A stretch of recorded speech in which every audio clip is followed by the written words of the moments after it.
Renewed Mind Revolution Podcast. A place that empowers, encourages, and informs. We're breaking through, we're rising strong. A brand new mindset where we belong. Empowered voices, hearts aligned. Encouraging truth, renewed in mind. It's the revolution. Let your spirit soar. We're here to lift you, give you so much more. Encourage and power, informed with love. A renewed mind journey, grace from above. Stepping in the purpose of wisdom lead, planting the seeds of faith we need. Welcome and welcome again to Renewed Mind Revolution Podcast with your host, Michelle Cacall.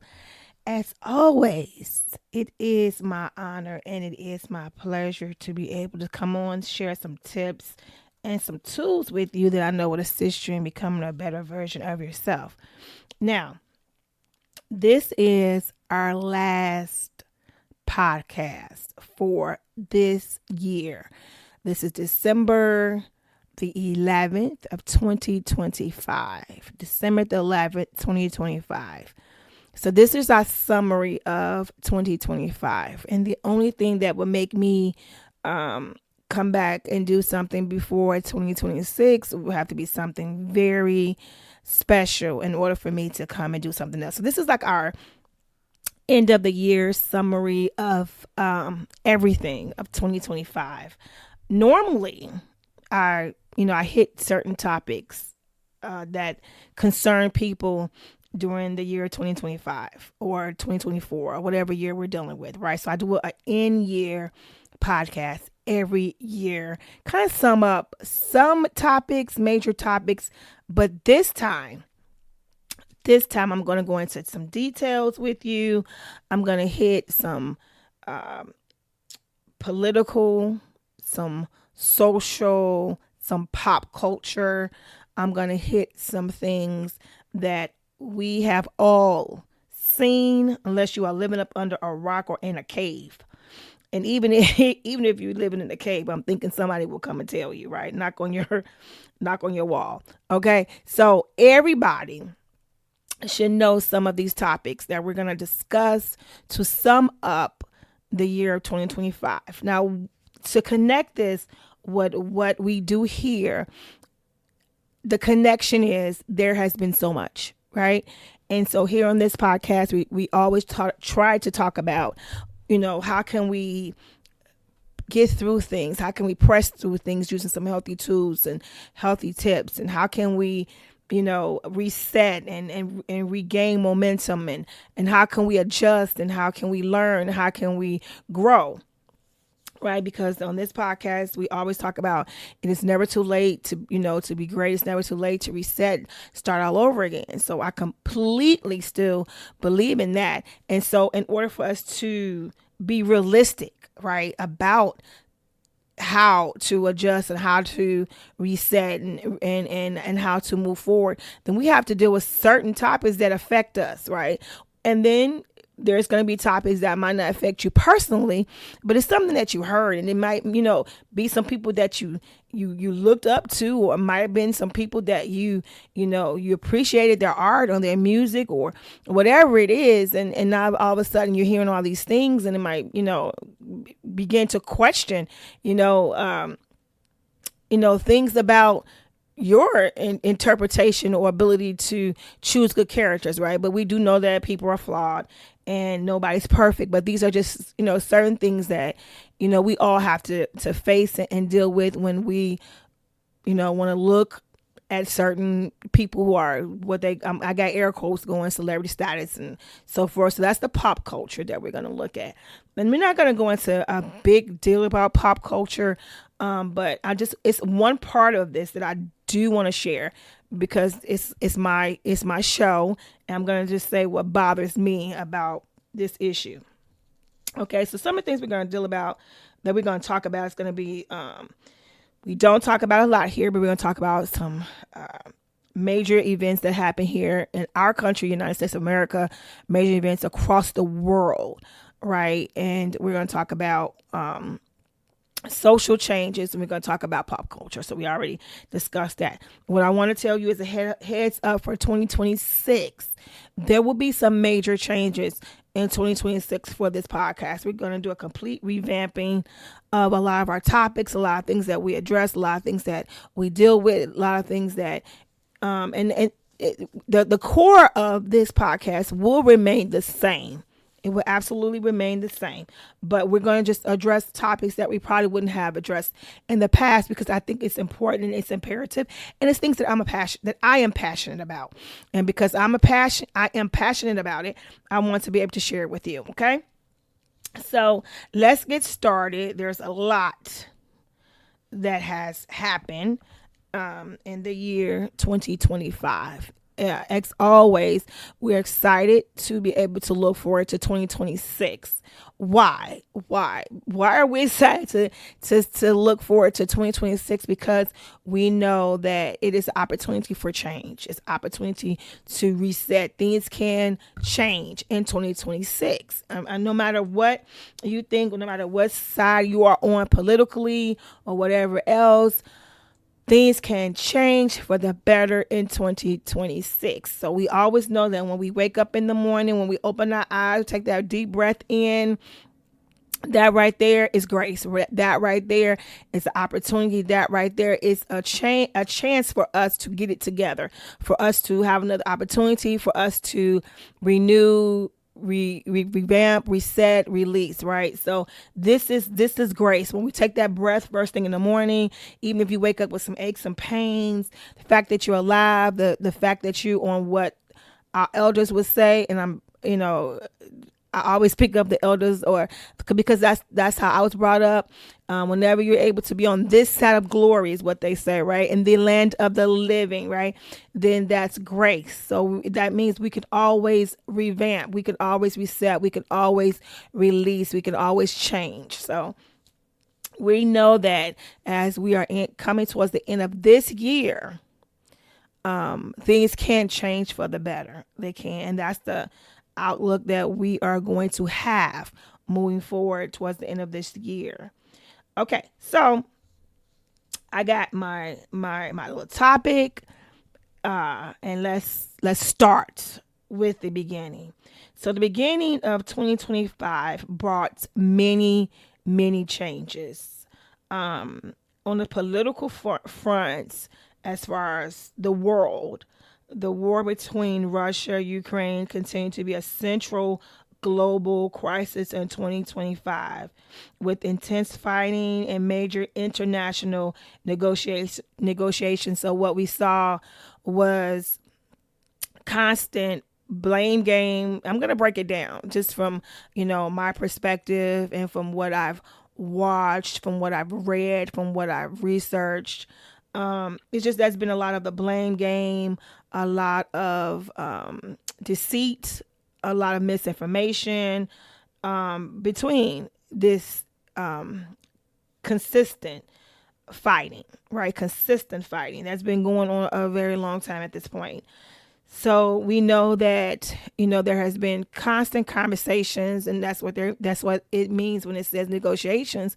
It's conversation, and in which this party, and this party are supposed to come to some form of agreement, but so far has not worked. Even when one party might say, well, we're gonna stop, right? We see this a lot. They're saying, okay, we're gonna stop, and then next thing you know, they're still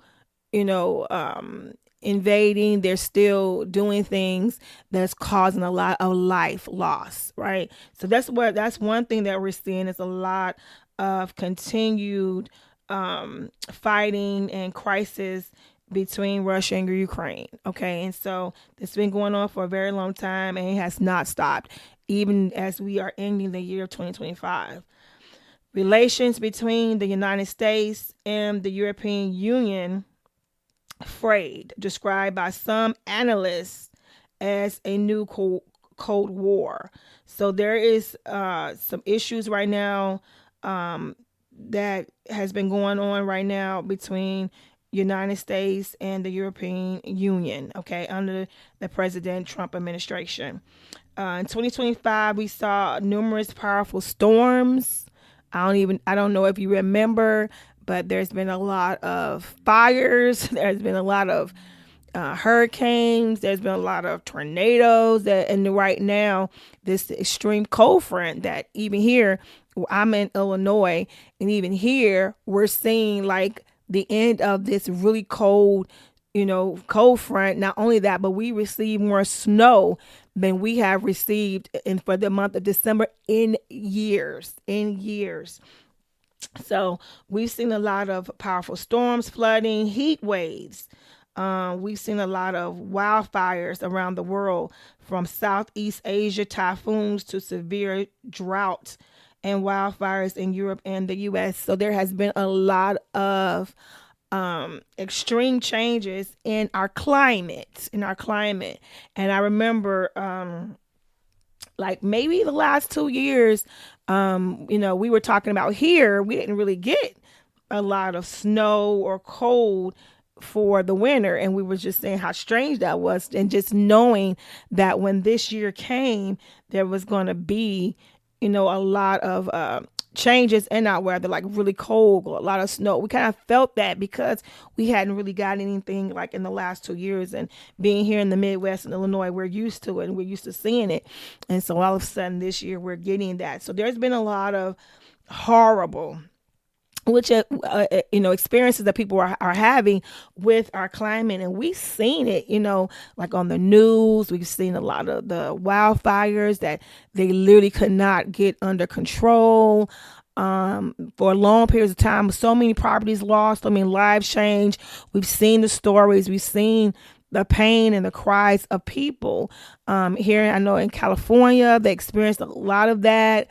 There's been a lot that has been going on with that. And 2025, we've seen it to the highest level.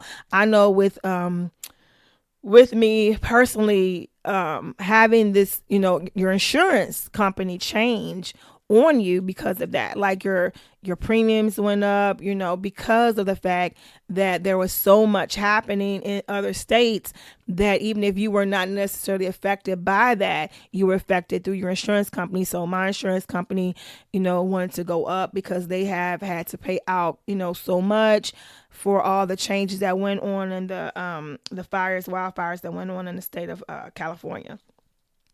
So we also have seen this year, more than I believe in a long time, artificial intelligence, AI. AI became a defining force in 2025. Time magazine named the architects of AI its person of the year. That's how powerful it has been this year, that they have made the architects the person of the year on their magazine, the architects of AI is person of the year, noting that AI's rapid integration into global society, economies, and geopolitical competition, along with ethical and social challenges. Now, the issue with that, we won't get in a lot of details about AI, because I personally, don't know the extent of AI. I do see the influence of AI. I do see, and this is probably at a minimum level that I'm seeing it, but I do see, how it could cause so much confusion. I was, prepping for this, and I was thinking about the different videos that I've seen on social media where you have professors who are really getting frustrated with students who are using AI in the classroom. Chat GBT. People are using that, and they're using that to, write their papers, to complete their work. And and professors are not having it. They are like, absolutely not, we're not we're not doing this. And it's not acceptable, right? It's cheating. It's absolutely cheating. I've heard people speak about AI, saying that people are taking it as the gospel truth when it comes to medical, when it comes to all relationships, when it comes to all type of topics, and it's not necessarily bulletproof, right? So you can't take, this is what they're saying, experts, that you can't take AI as the gospel truth. I know AI is supposed to like go into web research and pull out the information that you're asking. So if you ask AI or Chat GPT, please tell me some symptoms of COVID, right? It's supposed to go into the internet, it's supposed to get the research of COVID symptoms and give you that information. So that's what it's supposed to do. But experts are saying that people are relying on this as the gospel, especially when it comes to like their symptoms. And I think even before Chat GPT or AI, there was professionals, especially the medical field, were saying how people would use WebMD as the gospel truth, and as if it's the doctor. And so that is not something that they approve or think that we should do. We need to make sure that we are consulting physicians, right? And not just looking at Chat GPT. But Chat GPT and AI is the forefront of 2025. Let me give you some more examples. I have seen, which I had never seen before, where when someone is looking for employment, you're getting positions where they're asking you to like work with AI for different fields to work with AI. It might be a temporary position for a couple months, just so you almost training the AI on how to do that job. Or AI interviews, you go for putting in your resume, you get and they tell you you're going to do an AI interview, right? So right then and there, you're no longer talking to a person, but you're doing an AI interview. So this is just showing you in a very, like I said, a very small fraction of how powerful AI is becoming. And if this is just the beginning, oh my goodness, think about even when you're looking on social media like TikTok and all these other platforms, and you're seeing these videos. It has went absolutely crazy this year with these AI videos. Absolutely crazy. I mean, everybody is using it. Even the president of the United States, okay, is using AI videos.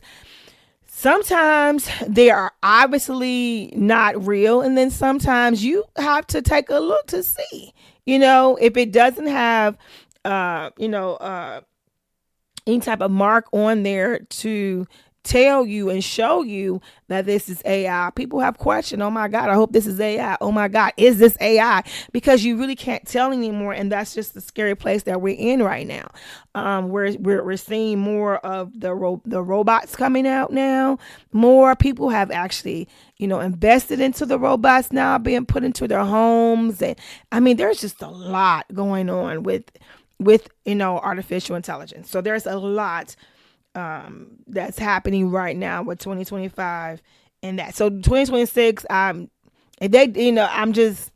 just waiting, I grew up on the the Jetsons era. That was my time, and so I'm just waiting to see how far we will go in 2026 with AI. Okay, so one thing that we saw was in October there was a robbery at a museum in Paris. It captured global headlines as thieves stole jewel encrusted crown jewels. And it prompted a worldwide debate on the museum security because it was done in broad daylight, right? They just had a ladder, went up on the building, and it was done. So people was questioning that a lot. It took up some time in the media enough to be a pinpoint or a highlight of 2025. Okay. Other things that happened in 2025, the major domestic and foreign policy actions dominated the U.S. news all year with President Trump's administration pushing aggressive immigration enforcement. So we know that there was a lot of things that happened immediately in January when the Trump administration took over. There immediately became this strong arm immigration enforcement, new visa restrictions, and other controversial policies. One major controversial policy that I kept hearing and still hear is the desire to take away the birthright of citizenship. And that pretty much means that if a parent was not legal here and then have a child, that does not necessarily mean that child is a citizen. We have always been kind of, with the understanding and taught that if you're born here, if you're born in any country, then you are a citizen of that country. And so they want to roll back that.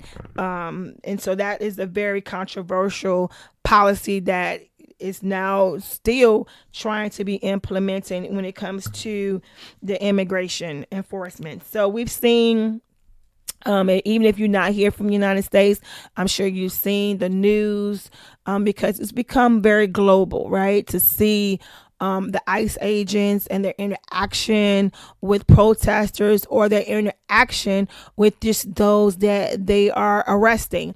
We've seen them with different stories, different people, personal experiences with family members who they say are on their way to work and they're just gone. They didn't come home and their car is left behind. Or one recently here in the state of Illinois was I believe it was a daycare teacher who was taken on her way into the daycare. I know she's been released since then, but that was a major story.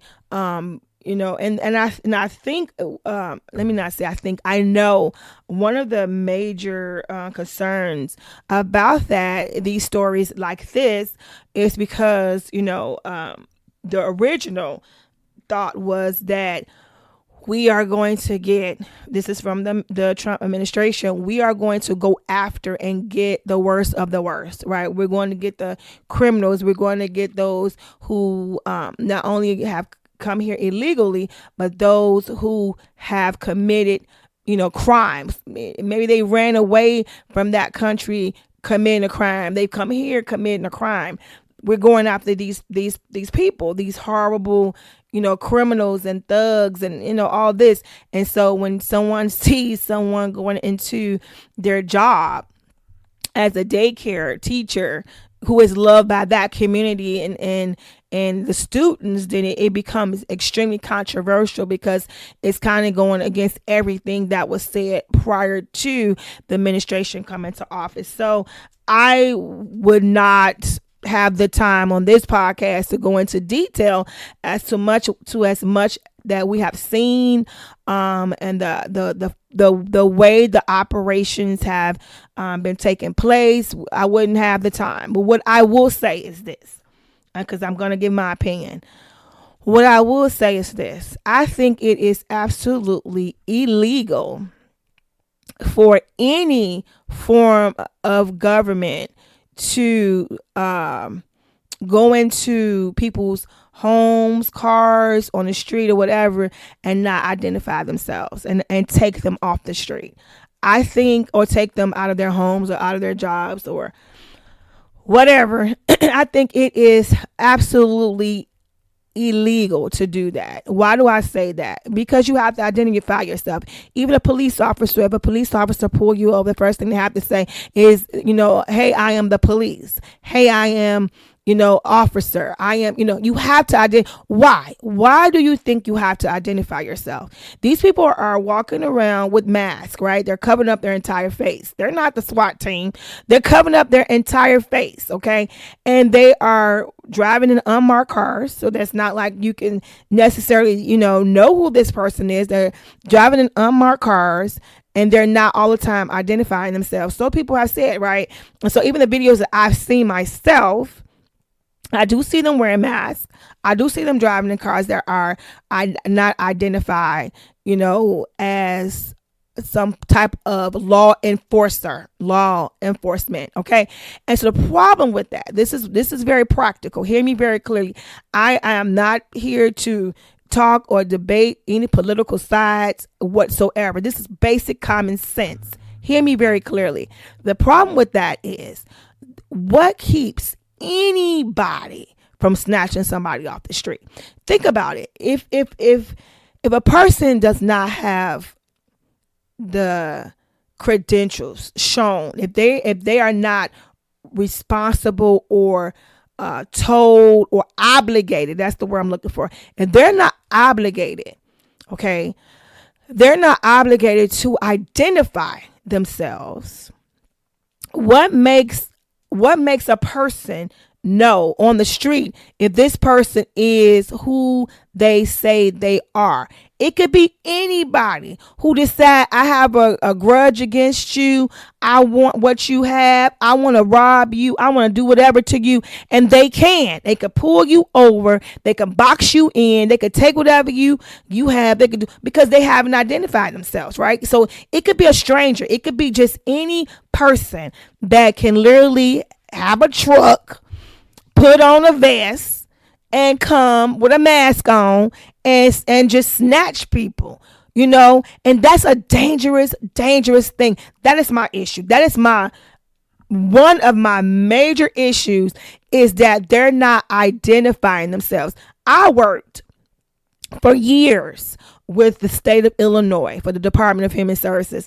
We had to wear our IDs to even go into our building, to go into the state building. You had to show your ID. You had to identify yourself that you belong there, you work there, you represented the state of Illinois. Like, how in the world is it okay for someone to just jump out of a truck, grab anybody, right, without identifying themselves? Now, there might be some that do. There might be some who are carrying credentials and saying this. But what I have seen, 1, 2, 3, 4, 5, I can go to 20. I don't care how many that don't. It's too many, because it's a dangerous game. It is a reason why our officers are required to wear uniforms, carry their badges, and identify themselves. It is the reason. We have had, you and I and both have seen so many cases where someone has been pulled over illegally by someone who's pretending to be a police officer and has done terrible things to individuals. So imagine the chaos that we're bringing to our streets when we are allowing people to drive around, to ride around in our states and not identify themselves. Period. That's a major issue. That's a major flaw. I'm not sure why they think that it's okay to do that, and why they feel like that is acceptable. Why are you undercover? You're not undercover. You're not a detective. You are an ICE agent. Why are you, covering your identity? Why are you hiding yourself? You are a government official. You're a law enforcement agent. Why are you hiding yourself? I mean, that's the part that I have a major problem with. And why is that acceptable? And why is that okay? Now, I said I was not going to keep going on with that, but you all know me. Once I get started, it is a wrap. That's just something that I never understood. And I feel like somebody can say, well, let me take this to court and say I've been kidnapped, because you don't know who these people are. Someone has snatched me off the street and, they don't, if somebody, this is what people have said. I do not, I can't confirm or deny, but this is what people who have had experiences have said, that they try to say, hey, I'm a United States citizen. And some people have said, they said, I don't care. Okay. Now, is this true?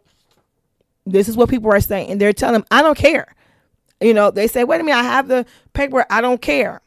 And I think that a lot of that is coming from fear. They're afraid. They don't want to deal with the people. They don't want to, the people around them. They don't want to be, cornered. So they just snatching, trying to leave that environment and that scene as soon as possible by any means necessary, but at the cost of people, civil rights and liberties being what?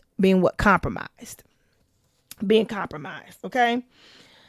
So that's a major, major, major issue that we've been dealing with this year in 2025. There's so much more that I can say about that, but I will not continue to do that. I'll be on my soapbox all day.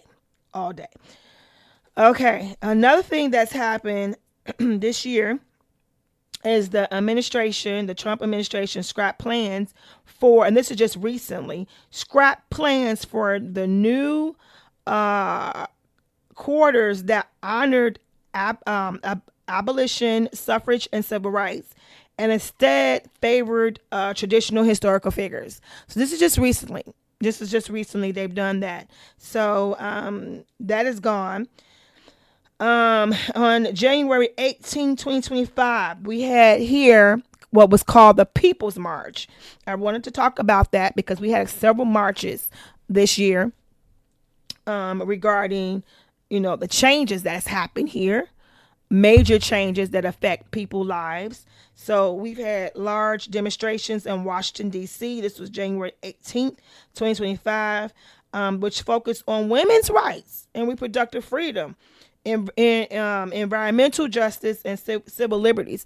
I remember when this was going on, I was traveling, not traveling out of state, but I was driving. I was seeing people protesting everywhere about this. And what was, it was crazy because, even in some suburbs, I was watching people who were pro-life and people who, was protecting women's rights. And it was just everywhere. It was very, very, very chaotic. It was very chaotic. Another thing that has happened as of this month, the Kennedy Center. The Kennedy Center honors for the first time, a sitting president hosted this National Arts Gala, sparking debate and boycotts from some entertainment figures. So for those who are not, informed or know much about what's going on with the Kennedy Center, just know that it's completely changed. It's completely changed. It's completely different than what it, used to be. And those who played a major part in it for years have protested and have boycotted it, rather, and decided they're just not going to participate with the changes that has happened since this new administration. We've had also the No Kings Day. No Kings Day of Action, or what they call New Kings 2.0, where mass demonstrations were held primarily in 2025 across the United States in opposition to policies and actions of President Donald Trump's administration. The name comes from a slogan asserting that the U.S. is a constitutional republic and not a monarchy or any type of dictatorship. So, the critics have used the No Kings to criticize what they saw as authoritarian behavior. Okay, so I know one happened in June 14th, I believe, the first No Kings protest. And then they had one again recently, October the 18th, 2025, the largest No Kings Day of Action.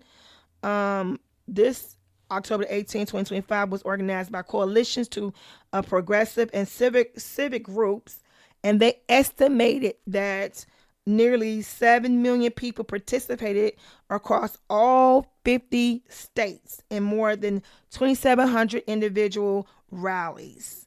2,700 individual rallies. That's a lot of people. 7 million people participated, making this one of the largest single-day protest efforts in U.S. history. Wow. Okay, let's keep it going. We got a little bit more to talk about because what are we doing? We're talking about the hot topics of 2025. The hot topics of 2025. Okay. So let's look at January the 20th, 2025. Let's talk a little bit about DEI. I've had someone on here twice, and I'll have them again. They have a volume 2 book coming out in January. Just in February, but we're going to have an interview with them in January, and we're going to be talking about DEI again. So let's talk about what happened with DEI this year. So in January of 2025, one of the first things that he did was sign Executive Order 14151 titled Ending Radical and Wasteful Government DEI Programs and Preferencing. Interesting. This order directed federal agencies to terminate DEI and related equity, accessibility initiatives across the federal workplace and remove associated policies and offices. We talked about this in one of my previous podcasts, because this is when you saw a lot of people losing their jobs, right? This is a lot of people was losing their jobs. Federal jobs were being affected by these changes, okay? So after that particular order of 14151, a separate order, an executive order of 14173, revoked historic affirmative action related federal contracting requirements and sought to eliminate DEI influence on federal contracts. Okay. Now, before I continue to talk about DEI, okay, I'm gonna have to take me a little drink, it's water, folks. I said drink, you all think this is taking me to drinking. It's funny. Had to take that little drink of water because this gets me to talking a little bit, because I've heard people say, well, DEI is wrong, right? It's not fair. It's not equal. It's not right. It's not based upon your merit. It's based upon your race, your gender, your sexual preference. I've heard it all. And also social, economic, right? But this is what I say, and then we're going to continue to say this. There is a reason why this was necessary, and that's the part I think that people are forgetting. There's a reason that these policies and procedures weren't put in place in the first place. There was things done that was not equal. There were people who were qualified that was not getting the contracts or the jobs or the fair opportunities because of the fact that they were a woman, or because of the fact that they were a minority. Do you all understand that? Or because of the fact that they, they don't get the same opportunities because of their financial situation they was raised, or they have, they live in this particular part of the country. So there is a reason. There's a reason why these things were put in place in the first place. We want to focus on it's not fair. It's not fair because I might be qualified and I'm not going to get it because this other person comes in and they're going to look at them because they have to hire so many people that are women or so many people that are minority or whatever. But the fact is, some companies wouldn't have given a second look at a resume with a certain name. Okay, if they were not told, hey, equal opportunity for everybody. Okay. So that's another way to look at it. I'm trying to be honest and open and transparent because I think people like to see things just one-sided all the time. You just want to see things one-sided. Not understand that all of these things come from something. Policies, rulings, they come from something. They come because somebody was treated unfairly. Somebody was overlooked because of the color of their skin or their gender or sexual preferences. And so because of that, laws and policies had to be put into place to protect everybody in the United States of America. Okay? So now we see that the separate order revoked this, right? And it sought to eliminate DEI influence on federal contracts. Immediately following the executive orders, agencies like the U.S. Department of Education dissolved DEI councils, canceled DEI training contracts, withdrew equity and action plans, and placed federal DEI staffers on leave as part of the implementation. So right there, people are losing their jobs. The more cuts, the more jobs that are lost. Okay? These are real people. These are real lives that were being affected by these immediate changes without too much thought process being put into it. Honestly. Corporate rollbacks. Following the federal, signals and pressures, major corporations scaled back on or rebranding their DEI efforts in 2025. For example, Microsoft significantly scaled back DEI programs, removed diversity and equity language from performance metrics, and ceased its annual diversity report. They don't have to, They don't have to do it because now it's gone. It's gone. So in other words, instead of them having to say, yes, we have so many women here now. We have so many, men, here, so many people from this social or economic backgrounds or, whatever. Now they don't have to. They don't have to. Yes, we have so many minorities here, No, they don't have to. So they're not doing it, right? Anymore because they don't have to and they're told to get rid of it.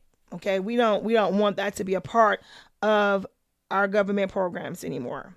Higher education, some colleges and universities eliminated DEI programs. They shut DEI offices. There go some jobs. They ended requirements like diversity statements and faculty hiring because you see on your on job applications all the time, they're asking you certain questions because they want to meet those requirements to make sure that everybody has gotten an opportunity or a chance. And now they have removed those. And this is often citing federal executive orders or political pressure as the part of their rationale. So they're taking them off. They're not doing it. And they're saying, hey, we're trying to meet the requirement of the federal government. So that's the reason why they're doing is what they're telling you. Hey, we've been told to take it out. And what happened, honestly, let's be honest, because if you're keeping up with what was going on, what was happening was those who did not decide to participate and follow the new rules and regulations of the DEI program, programming being removed. What they were told was that funding from the government will be withheld from them. And so a lot of them felt like they had no other choice but to remove these DEI mandates because if they didn't, they wouldn't get federal funding. Okay? And then in 2025, we saw that a lot of federal judges was blocking or struck down parts of the anti-DEI directives, especially where the actions threatened federal funding for schools, okay, unless they eliminated racial equity programs. These court rulings found procedural and constitutional problems with some enforcement steps. So, pretty much saying this, what you cannot do is tell a school that if you don't, take away your DEI programs, if you do not take away and remove these type of programs and teachings or whatever out of your school, then we're gonna keep our funding from your school. They pretty much let them know you can't do that. That goes against the Constitution. So a lot of federal judges were blocking or striking down a lot of the DEI directives because they went against the Constitution. Okay. Several school districts and states resisted the federal demands to certify that they had removed the DEI, arguing that the directives exceeded federal authority. Because a lot of things, the federal judges stated, it's constitutional, and it's not being sent through Congress to redo different parts of amend the Constitution. They weren't going through those type of steps. They was just signing executive orders and saying, do it now, change it now, make it happen now, quickly, everything. And the federal judges was coming back and saying, nope, can't do that. It's going against the Constitution. And so it was a lot of schools bucking back, towards these requests, and those who did was still constantly being threatened. Right? What else happened? Lord. In social media. We talked about this. Oh my God. We talked about this. Social media. Because I was really heated. This is one of the few times that you all see me kind of heated, because there was like this pandemic of people saying the world was coming to an end. Right? So it's actually called the 2025 World is Ending Trend. We saw the videos. We saw people talking about they're giving away their stuff, giving away their money. They were preparing. There's one lady I said she was crying, saying, what's going to happen to her kids. And I thought that was like crazy, because I'm thinking to myself, so you're trying to say that you're going up to God, but your kids is not?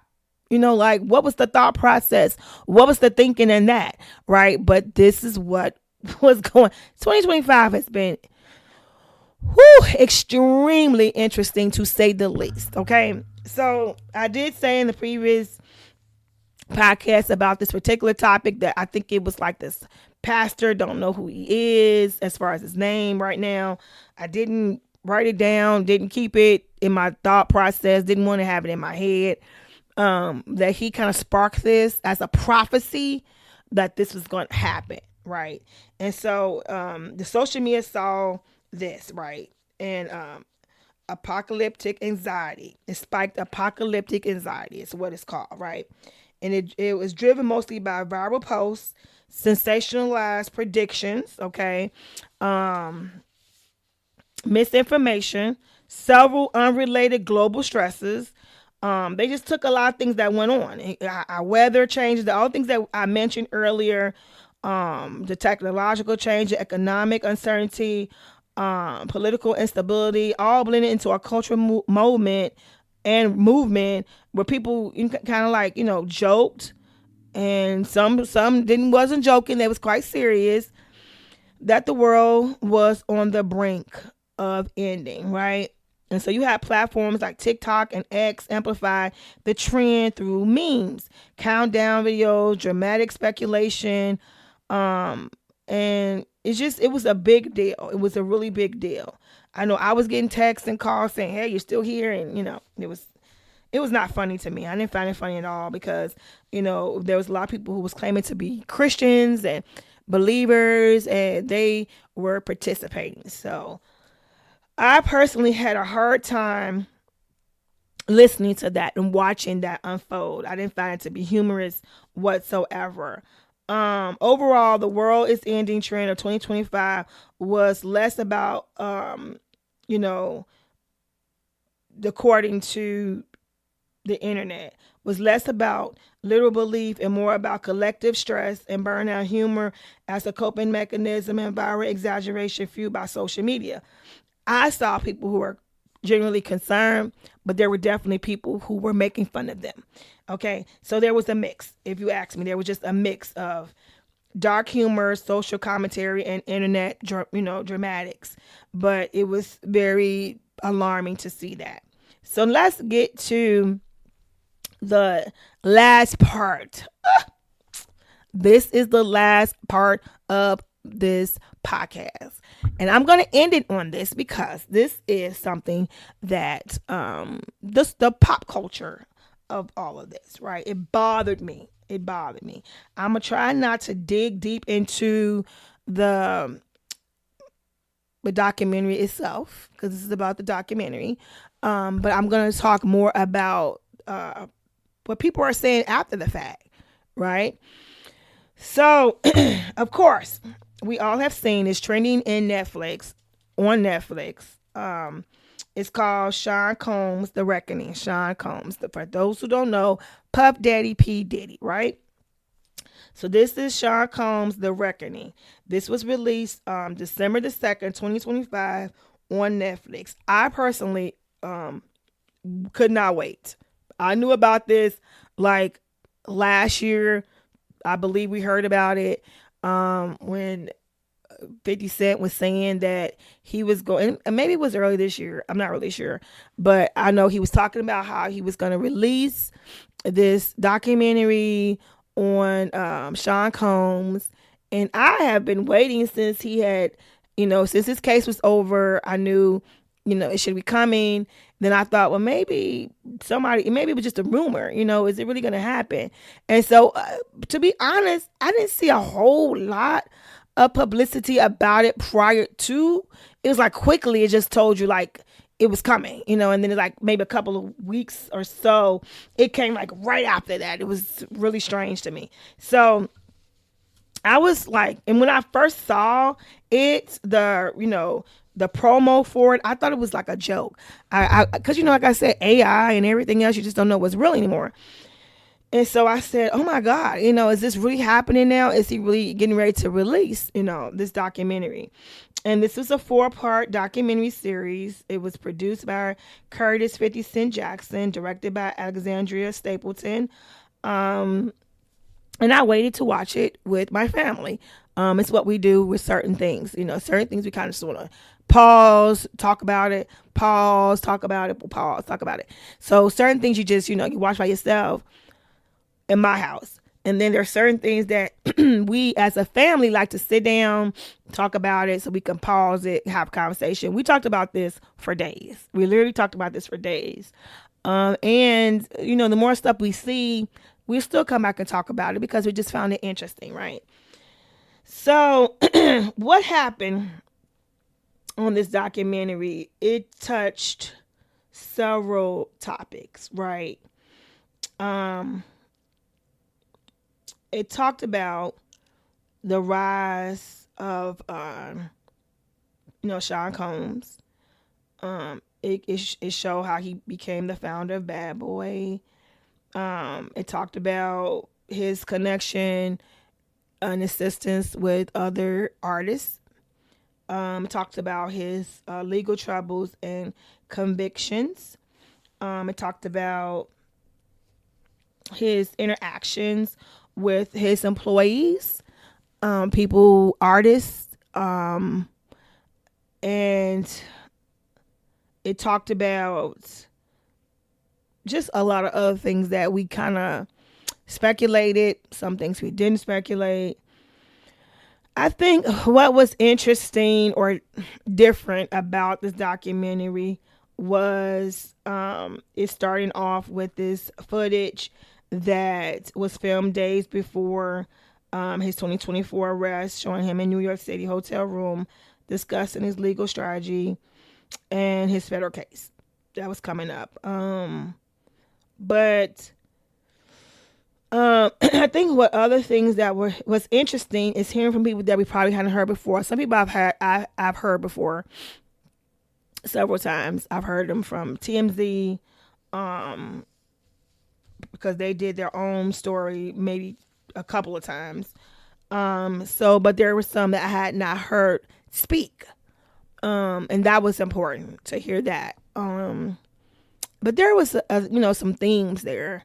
There were some things of what you've heard before in the record companies where they don't pay the artists what they are supposed to pay the artists, or they don't pay them at all, or something like that. I think that's something that has been happening over time for years, where we've seen record companies take advantage of their artists. It's just a thing that has happened. So we saw that. I'm gonna tell you what did bother me. There was so much that bothered me. Let me be honest. But to see men that was so hurt, who knew him for so long, who felt hurt, who felt betrayed, for several reasons, right? There was so many things. There were some bombshells that I didn't know or hadn't heard of, especially the guy who started Bad Boys with him and dealt with his finances and all that. Those bombshells was eye opening, jaw dropping type of things. Just to hear, just that pattern of, people around, and somebody said that a lot of people around him were, coming to their demise. It was so much happening around him personally, but he seemed to just make it all the time unscathed, right? Even when it was legal things, right? Unscathed, right? So that was really concerning. I did not like, and I'm gonna say this, I did not like the one juror that we all saw. It was the African American girl who cheesed, just smiling, not because she was a happy person, but just smiled through the whole interview as if this was like, a joke, and I think what she did was tell on herself. Let me tell you why. I have this documentary in my head, just because certain things just stood out to me. Okay, so there were two jurors, right? And the one guy said we were not allowed to make eye contact with him. We knew better, right? We're not supposed to look at him. And she said, yeah, there's plenty of times that Sean Combs would look over at them. He kind of when something was said that he thought was just, unbelievable or outrageous. I'm paraphrasing. I'm not saying what she said verbatim, but this is what the gist of what she was saying. And she said, pretty much that he would look at them like, can you believe this? A lot of shock, like, come on, And then she said, yeah, and when I agree. There were some times I looked at him, and and I made those. We had the same thought. We had the same, expression, right? And the director, I'm assuming that was the director, who asked her, well, what was the moment, right, that you all had that in common? And she, went over the moment in which the assistant, told the story of how he kidnapped her at gunpoint and take her to look for Cassie. And she just felt that was so unbelievable. She was unbelievable. And she laughed, like, come on, I'm thinking, see, we're supposed to be unbiased, right? And then she said that she wasn't a fan. She knows of his music. She grew up on his music, not a fan. Come on. No. Now, I do know that the lawyers get an opportunity to, speak to the jurors and decide, who stays and who goes. I think in this case, they dropped the ball on her. In her case, they dropped the ball. She, and I'm sure it was, if it's her, it's some other folks too. I mean, who don't know? And it's in New York, and that's his place, New York. And I think that they dropped the ball on some of that, because she was obviously, I'm not trying to just single her out, but hey, she's in the documentary, so I can't help but call you out, sis. But she was obviously a fan. She was obviously a fan. Her saying that she made eye contact, her saying that she agreed with him and they had the same thought process. How do you even know? I mean, what his thought process was like. Why are you concentrating on that part? You're supposed to be listening to the testimony and listening to it unbiased. Unbiased. It just didn't seem real. And then the guy, him saying, the other juror, him saying that what, and this was unbiased. This was not unbiased. His opinion. This is his opinion based upon his limit understanding of people who are victims of domestic violence. He didn't understand how Cassie can, be abused and go back. He didn't understand that. To him, that messed up her credibility.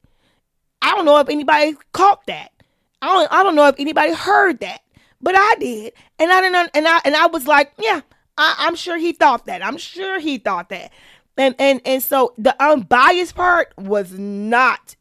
It was not existent in that jury. It didn't seem to me, because just even the two who they decided to interview, who agreed to interview, probably shouldn't have interviewed for this documentary, because they did not make themselves seem unbiased or fair. They already had preconceived ideas that they took into that courtroom. Him thinking that you can be abused and over time, mind you, I don't know much about Cassie or P. Diddy. We're not getting into any of that, but just knowing the fact that she was young when she met him, it's been all those years being, in this environment. If you don't understand what that does to somebody, then you should be quiet, because people have often fell in love with their abusers, stayed with their abusers, and their abusers will darn near almost, take them out of this world, and they still go back to them because it's a stronghold. It's a strong thing, right? So it's not something that you can say, oh, why didn't she just leave then? Why would she go back? Like, he didn't understand or believe that she was a victim based on the fact that she went back. He said this in the documentary, and I thought to myself, oh my goodness, these people are not being unbiased at all. They got these preconceived ideas about certain, because we're human, right? We're going to have our ideas. And this went into that courtroom. Okay, let me get off my soapbox about that. But those two, I didn't think they were helpful to the case being heard, and being treated fairly. There was so much in that documentary that was quite disturbing, quite alarming. Just showing his character, right? It was just really, really bad. But then you hear people, everybody have their own, sides about things, sides of how to handle things. But it just seemed that, like even the pattern of everybody who has a girl, unless y'all circle is so small, everybody who have a girl, you want to snatch them that girl. It was weird. It was just really weird behavior. But this is what bothers me outside of that documentary. Okay, so after the documentary, we see several celebrities, let's use that word, celebrities, right, who came out, who has something to say, directing specifically to 50 Cent. Had nothing to do with the director. They're going straight for 50 Cent, right? And they are, their comments saying stuff like, kicking a black man while he's down, kicking a man while he's down, and karma, and all these different things that I have heard, read, and saw that they put out there on their own social media page in attack to 50 Cent, right? He not clean himself, and let me put your dirty laundry out there. Da, da, da, da, da. This is what bothered me. What in the world are you talking about? What in the world does that have to do with what you have seen on that documentary, or any of us? Like, what kind of society are we living in where it is okay for us to watch what we watched, whether it's, These are people in their stories. Like they literally interview people with their own trauma, their own personal experience. So you're not saying it's all lies. You're not on here saying on social media, he's a liar, he's a liar. You're saying, why kick a man while he's down? What is you talking about? What you talking about? What are we missing here? What are we missing here? Kicking a man while he's down. What are we talking about? Accountability? Oh my God, are we living in a world where we're literally going to just constantly dismiss cruel, traumatic, vicious behavior, hateful, angry, domestic violence? Like, are we just going to assaults on people? Are we going to completely disregard all of this as a world, as a community? Okay, are we going to dismiss this because of who this person is? Is that what we're doing now? What are we talking about? Let me tell you something. That made me livid. It made me livid. I could not believe the people was more concerned about how dare you all, putting this. I'm talking about celebrities, okay? That was not. It's not a lot. But a couple of them that came out who said it, I was just like, why pick up your phone or your little computer, or your little laptop, or your little app, whatever you use, and decide to take your little fingers and post anything about in protection for what Sean Combs was accused of doing in that documentary? Why say anything? And if one more person say kicking a black man while he's, oh my God, what is wrong with us? Like, are you kidding me? You know what's funny? Those victims were black, right? So save me the speech. Save me the speech. Why do we do that? Don't throw that in there.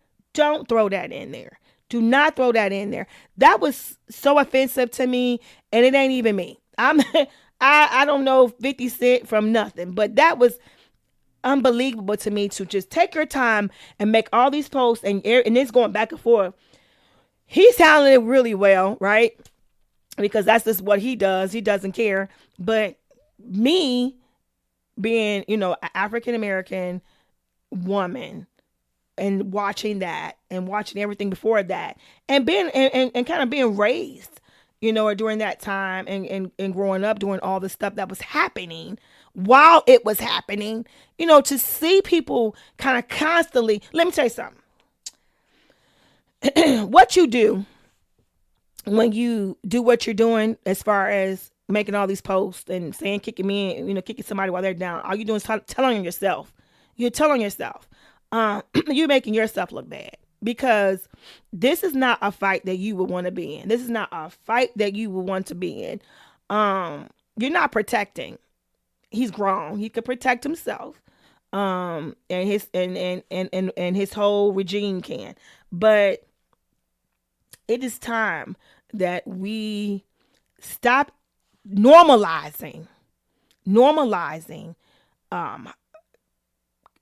hurting people, abusing people, taking people for granted, having no values for our people, having no morals for our people, having no conscience for our people. Like, are you kidding me?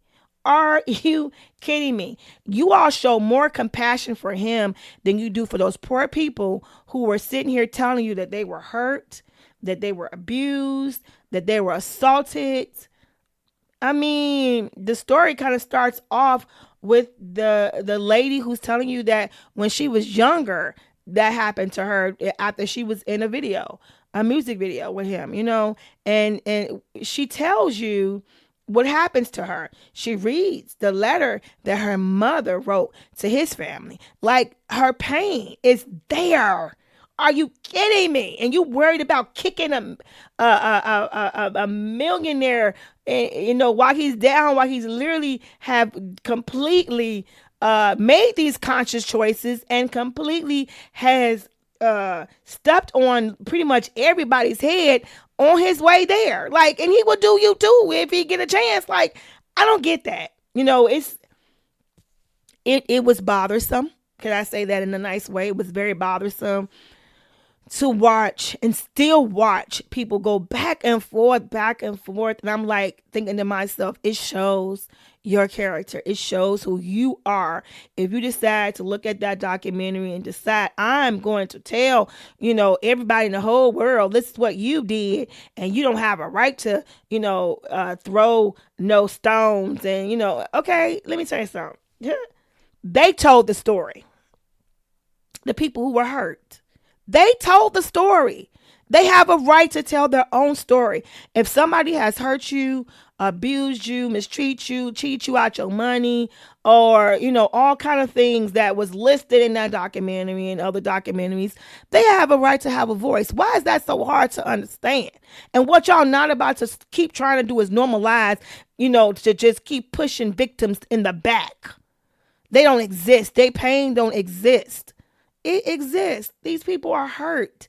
And you're getting over it. People just going on their life getting over it. And they're thriving. And like she said, you're going on and you're thriving in your life. And her life has forever been changed for the worse. And I understand that.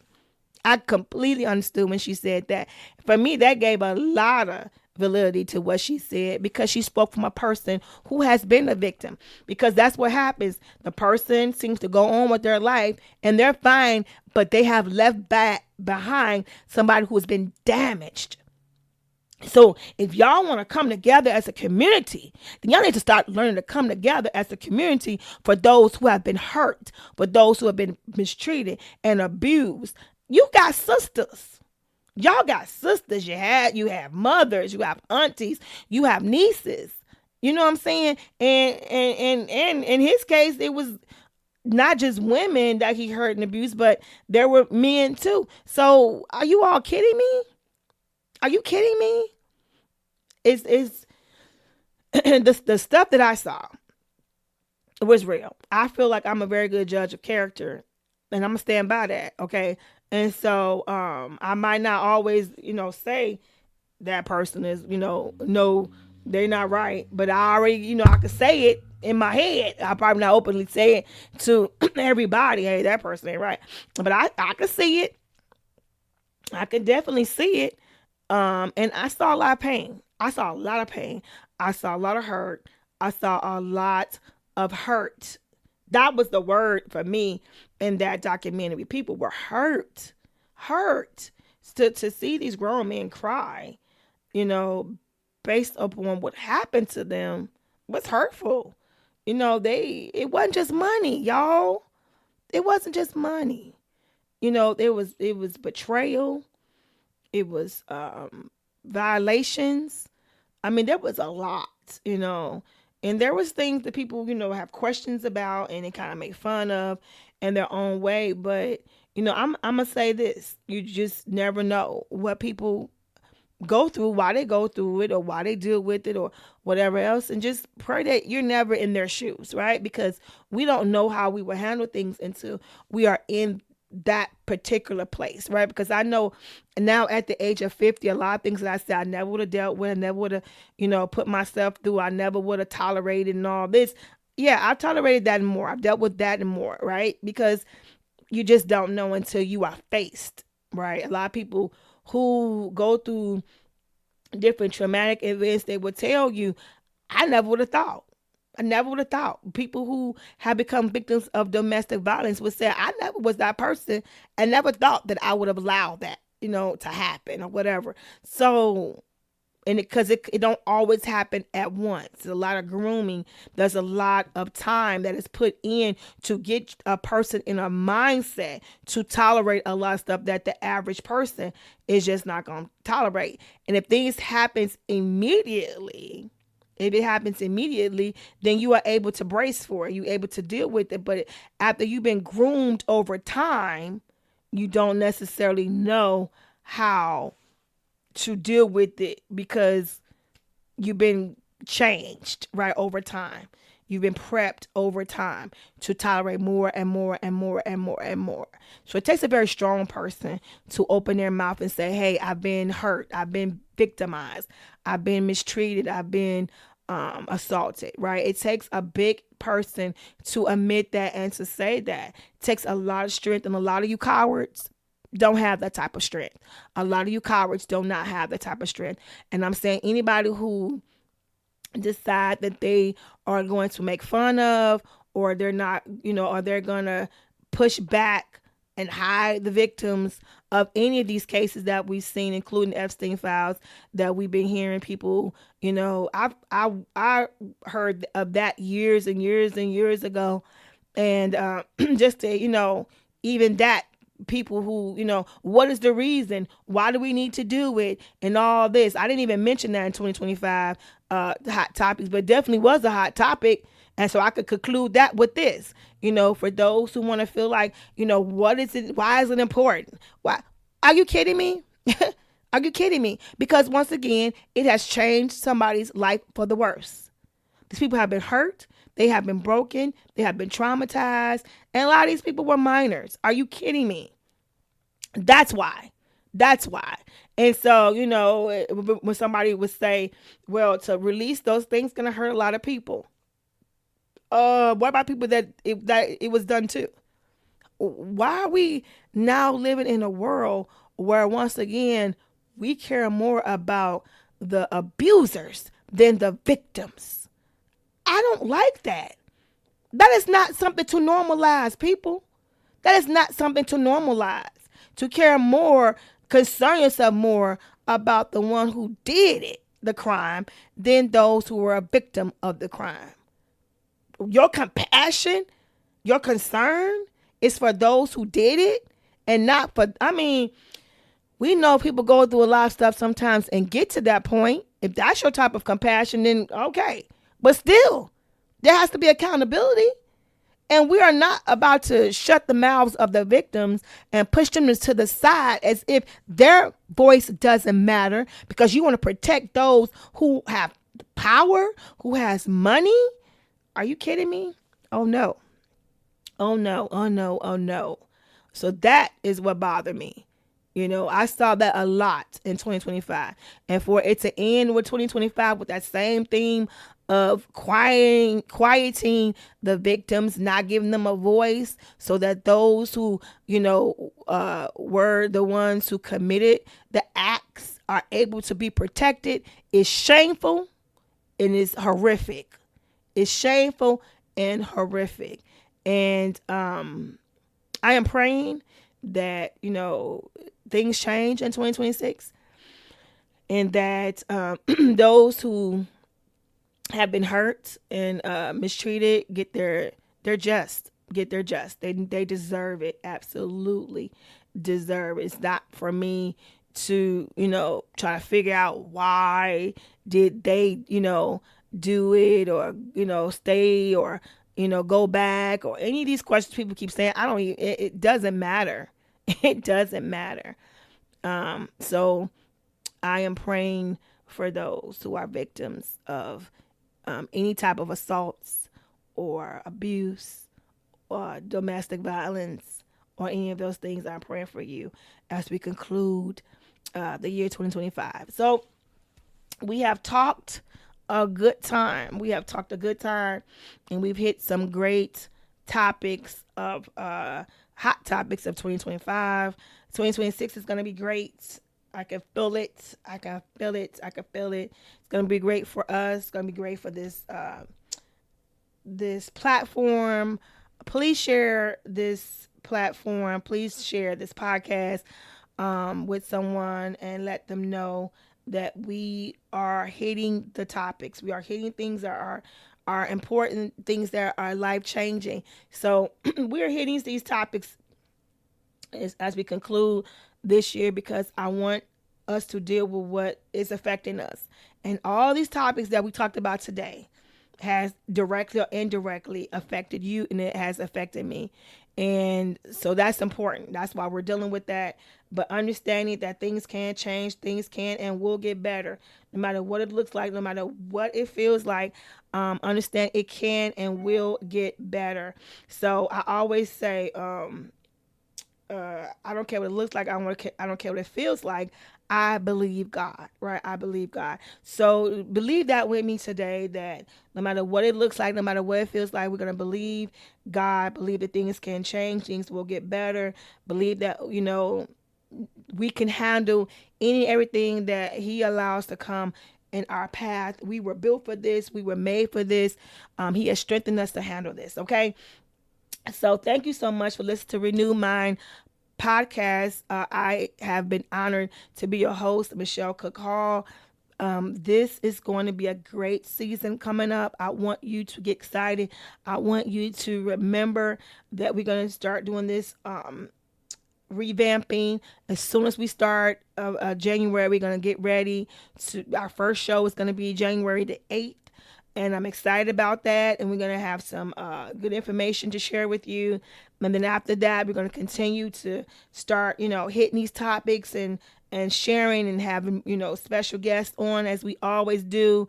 That's going to be able to be something that you can relate to, something that's going to be informative, helpful. We have had so much, so many wonderful guests on here that has taught us. Recently I was going over a lot of our footage, a lot of our audio, a lot of our videos, and realized we have had some great people on the show from all facets of life and have brought so much of their experience and their talent here. So if you get a chance, go back and look at them. You can look on YouTube, look on the Renew My Revolution podcast. We are on there, and you can see some of the guests that we've had and some of our topics. We've had entrepreneurs on here. We've had millionaires on this show. We've had financial gurus on this show, real estate gurus on this show. We've had people who survived cults on this show. We've had people who have survived dealing with mental health crisis on this show. So we've had so much educators on this show, just different avenues of life, but all have come together to share with you, to pour into you. And it's a blessing, trust me, because each one of these people that I have had the pleasure of sharing with you have come to me. So, I'm not like looking around researching for, what best guest can I bring to the show. They come to me, and so that lets me know that they know what the show is about and that they are, accepting it, and they have a desire to share with my audience, with my specific audience. So that's why I always say like tailor-made for you, right? They're tailor-made for you because they already know what we talk about, what we share, and that they have something that they feel will line up with this and that will be helpful to you. So I want to say to you, Merry Christmas. I want to say Happy Holidays. And I want to say Happy New Year, okay? Because I won't speak to you until January the 8th. So Merry Christmas, Happy Holidays, and Happy New Year. I am praying for you. I am, and how I do that, you might say, how can you pray for me? You don't know me personally. I pray for my listeners. And so I'm praying for you. I'm, standing before God with your concerns and telling him to touch your household and touch your families and touch your life, and to, bring about a change for you for the better, okay? So that you can be stronger and that you will be able to complete the assignment that he's called you to do. So God bless you guys so much. I love you. But what's most important is that God loves you more. God bless you and have an outstanding remainder of the year. God bless. If you enjoyed this podcast, please subscribe. Please remember to check out Michelle's bestsellers Faith vs. Fear and Breaking Family Ties. Available on Amazon and Barnes & Noble. Have a great day and thank you for listening to Renewed Mind Revolution Podcast.